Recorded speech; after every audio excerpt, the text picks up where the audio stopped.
Welcome to episode 5 of Hot Markets. I'm your host, Ben, and today I'll be bringing you a short episode on PayPal stock. The reason I started looking into PayPal stock is because a large portion of the company is held by institutions. It is not because I am fascinated by payment processing platforms. In addition, PayPal stock has seen a 75% decline since the pandemic highs when online payments were skyrocketing. So, that being said, let's take a look at PayPal.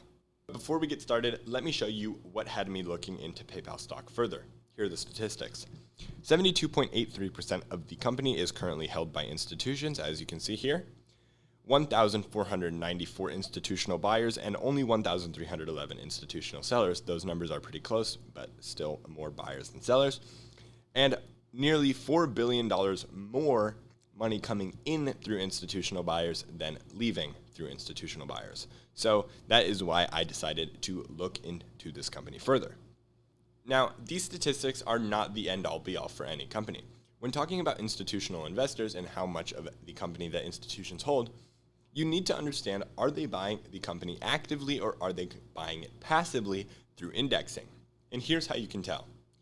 Look at the top 10 funds by assets under management. And then take a look at the top 10 shareholders of the company that you're looking at and see if they line up.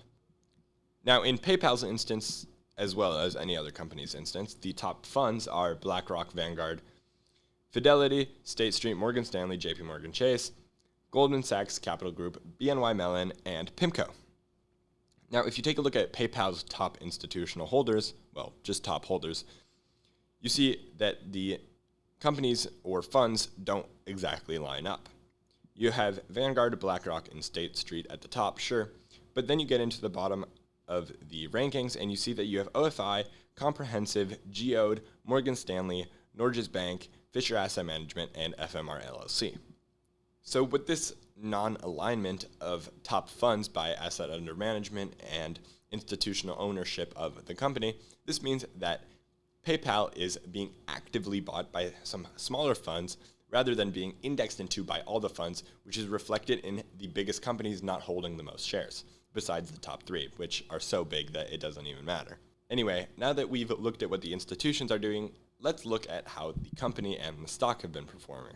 As I've mentioned, since pandemic highs when online transactions were at an all-time high, PayPal is down 75%.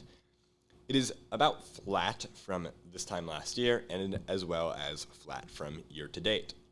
Since the stock's dramatic decline, as you can see, the company has been increasing revenues. From 2021 to 2022, revenue grew 8.46%, while net income fell 35.11%, which is a big reason, or the reason, for the stock's big sell-off. But that's not the whole story here. And this is where it gets interesting as well, because in Q1 2023, earnings came in at 70 cents per share.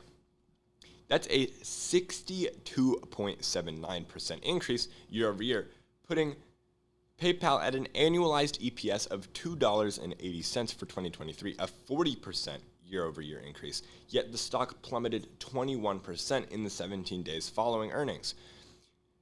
It tumbled all the way down to 6-year lows. Now, is this an overreaction or is this justified? What I'm pointing out here is that at the same time that the stock has remained flat, revenues have nearly doubled. And as you can see in this graph here, that quarterly revenues have increased from $3.685 billion to $7.04 billion.